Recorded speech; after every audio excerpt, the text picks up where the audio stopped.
Alex, what's the reason for this truck being in the shop today? So this truck here is in our shop for a runnability issue.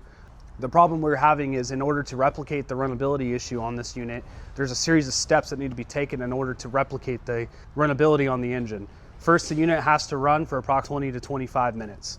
Then the unit needs to be test driven. In order to replicate it, the unit's engine runnability issue only happens on deceleration, so downshifting. So after the 20 to 25 minutes of runtime, the unit needs to be driven. It needs to be driven for approximately 10 to 12 miles. And when it replicates, it's only during deceleration or downshifting.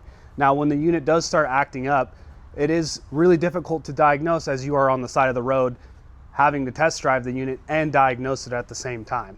That is probably one of the biggest issues we run into is one, trying to replicate the customer's concern, and two, being able to identify, diagnose, and come up with a resolution all at the same time while trying to replicate the issue. So that is one of the biggest issues we run into here is replicating the customer's concern and the amount of labor time we have to put into it, not only to replicate, but to diagnose, sometimes on the side of the road.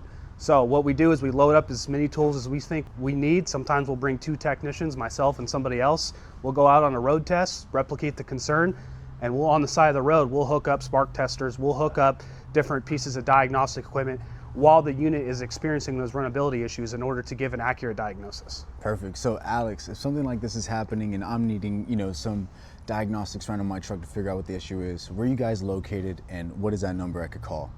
We're located in Lakewood, Washington, right on the intersection of 512 and I-5.